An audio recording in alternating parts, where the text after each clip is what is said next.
My name is Lily DeMello and I will be presenting our menu, level 1 and credits.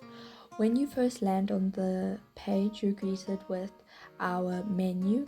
And to start off, let's go look at our credits. So on our credits, you can see our development team, our tech stack, the models we used, credits to those, with links to them as you can see. If you scroll all the way down, we also have sound and music, where we have a custom light music theme and dark music theme made by one of the team members and some music students at FITS. Then we also have our color palette, our visual inspiration, and our message. In the background now you can hear our custom light theme music. Then for level 1, let's get into it. So when you first join, it changes to our dark theme music. We have a little comic strip here with our story, which is about an axolotl that was kidnapped by a bunch of animal smugglers and dreams of going home. So you see this comic, and then a bunch of prompts that help you understand what the game's mission is and the level. So in this message we can see that the axolotl it's setting the scene for this level. The axolotl's in a fish tank, the place is leaky. This could be a hint as to how to play the level. Water drips from the ceiling and that there's a toilet in the corner. So this is a hint for how to play the level. Then you can see this is the goal of the game, to return to the lake where the axolotl comes from, and then just how to do this level, which is to navigate through this building. And then the controls, which are the classic WASD, the space bar for jumping or swimming up, shift to descend in the water, the scroll wheel to change the camera angle, the mouse to pan around, and then just some tips for the level, like healing and what the goal is. So then when we click start, the level's loading just to improve user experience. So this loads until all the models are loaded in the level. When you appear in the level, you can hear the custom theme music playing, as well as some rain sounds and water droplets. And we start in a tank. And as you can see, I'm using the camera to look around, move around. Then I'm using WASD to move around. And you can see that the axolotl has its own animation. If I press space, I go up. If I press shift, I go downwards. And then if I use the scroll wheel, you can see I can go down a camera angle or I can go up. When you load into a fish tank model, and in the model we have our custom water shader. The water shader in this level was made darker to fit the theme. The lighting in this level all is dark, and then you can see that light is emitting from these bulbs in the ceiling. You can see that we also have textures on the wall, on the roof, and I'll show you the floor in a second. We also loaded in some models to set the scene. This level, you can see that the roof is leaky, and so there's a bunch of buckets to collect the rain, and the goal is to get from the tank to the toilet, and you can just use these buckets to do that. If you go onto the floor, you get dealt damage, and you get dealt damage for staying on there. If you go into the bucket, you get a little health for every bucket you go into. So let's play. Then in the hallway, you can also see that there's collision detection for the buckets. So if I try to go out the bucket, I am kept in the bucket. If I try to enter the bucket from the bottom, I can't. You can see in this hallway our custom lighting as well, so it's dark and then light emits from those bulbs. And let's play. So then we just have these buckets that are generated differently every level. They have a random spacing between them and also a random spacing for the width of the corridor. And you can see that we have water droplets falling into them. So let's just stay in this bucket to get some health. You also have to wait in the bucket for a bit to get the health, so let's wait in this bucket to get some health.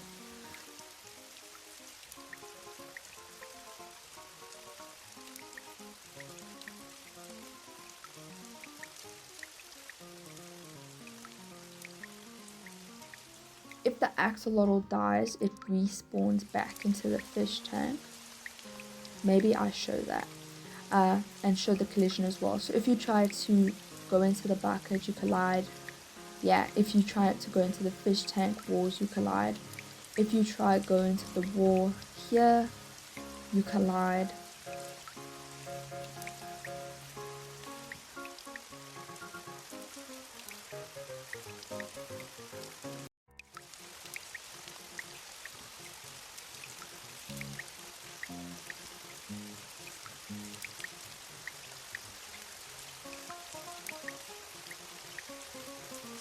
While we fast forward in this section, you can notice that in the hallway, we also have a different texture on the walls.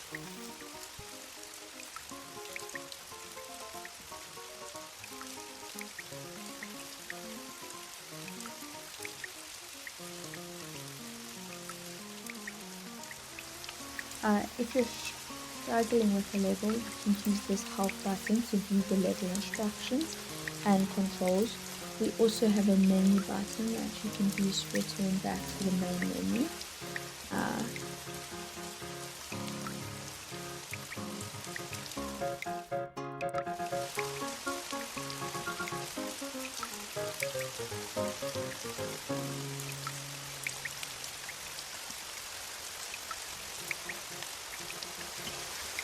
And then you can see we're in the bathroom here, which has a different texture on the walls. We also have some assets, and you can see that the assets reflect the light. This bathroom also is dark, and it has a light bulb on top. Maybe I can show this at a different angle. But you can see that you can change the angles. So you can't see it, but you go into a trailer and you can see the level complete. And you can play it again, or you can continue to level 2. Yeah, and then you get to level 2. Thank you. So I'm going to take us quickly through level 2. So you can see here we have this little comic strip that explains where we are in the story. We now have some text-based bubbles that explain the context of the story as well. So we can go through these, or we can skip and go straight into our level.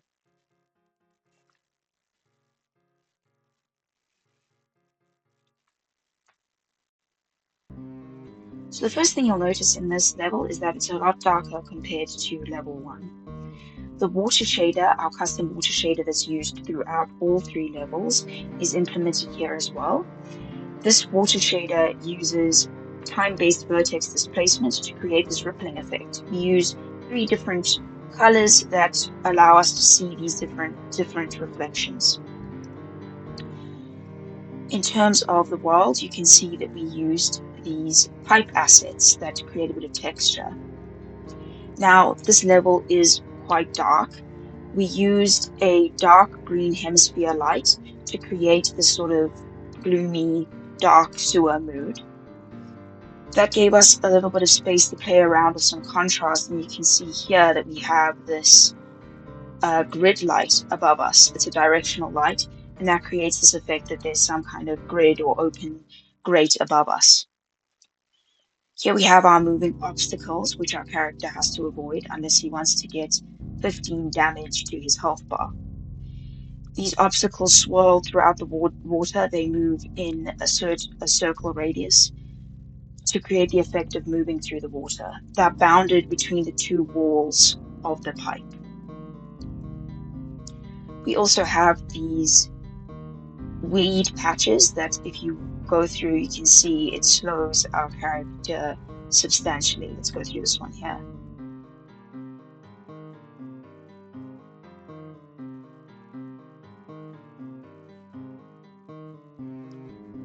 We have some more directional lights here as well to create that effect of light shining into this pipe.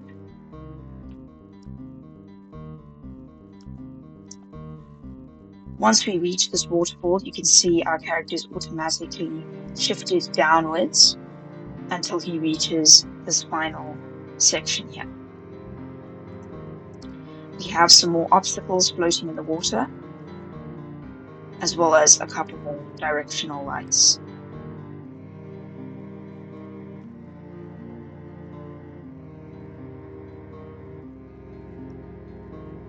This is the first physics puzzle that we have in the game. You can see here that this wall is blocking our path and we can't get through. So how are we going to get past? Well, what we can do is use this cork here to block the hole in the wall so that the water level rises. And to do that, we're going to need to get to this cork.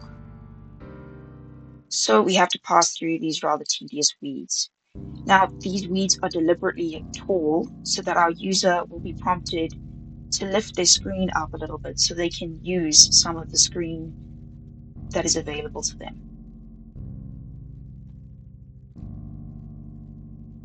This cork object is pushable to our character, so he can push it towards this hole. Once the cork reaches a certain radius, it will snap into the hole and the water level will rise.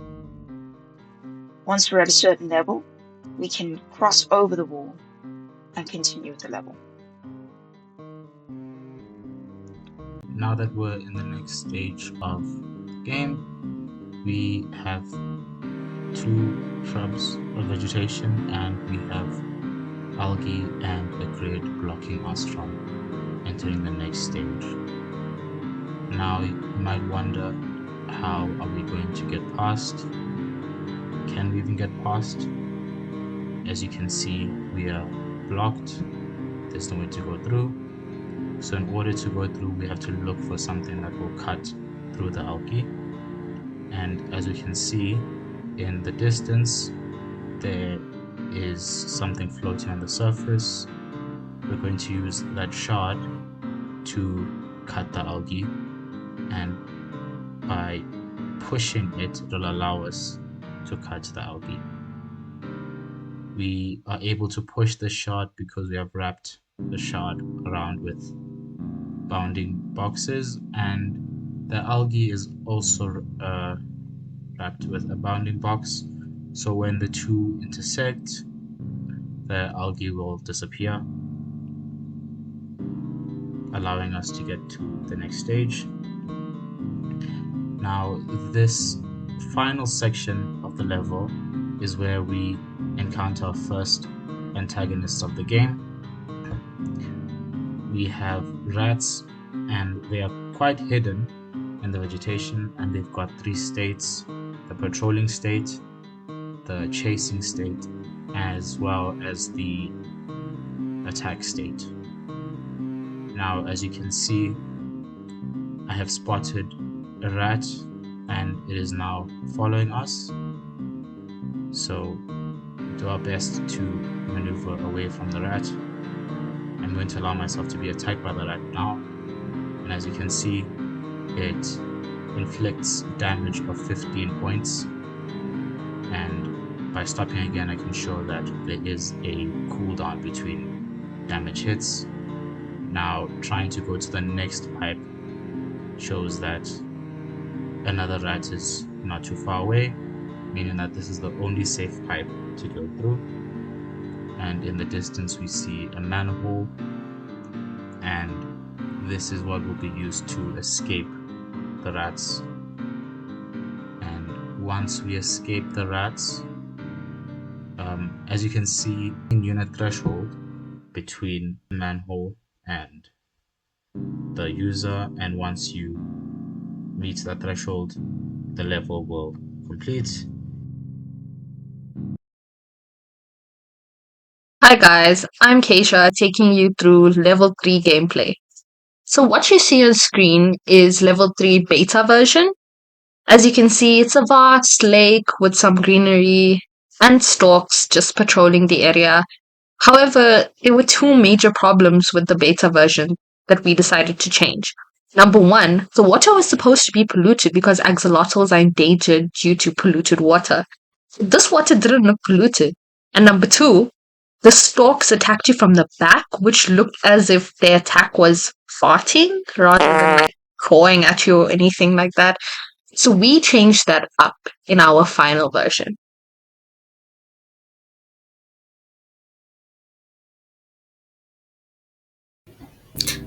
Level 3 starts off with a prelude comic that gives you context between the transition from level 2 to level 3. So in level 2, you're escaping the pipe, maneuvering, and now you're in level 3. So close to home, but you are set in between a maze, some stalks, and limited visibility due to the grassy lands in the lake. So now this is the sped up gameplay of level 3.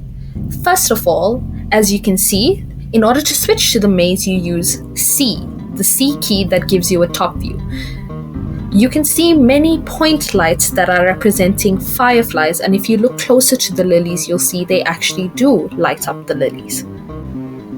Contrary to the beta version, you can finally see now that the stalks attack from their front, and their line of sight is a bit more accurate to the radius of the distance that it actually does attack. As you can see here, in order to avoid them, you still do need to crouch, and then they don't detect you. However, as you do crouch, your life tends to go down. That's due to the fact that the water is polluted, and as you can see, the shader that's on the water is quite similar to level 1 and level 2. However, the color is different, and that's to represent the pollution in it. So let's see how we interact with the stalk here. In order to avoid it, we crouch and we go underneath it so that it doesn't detect us. Now let's see where we are in the maze using C. The axolotl's body was entirely modeled as well as rigged by us as we created the animations.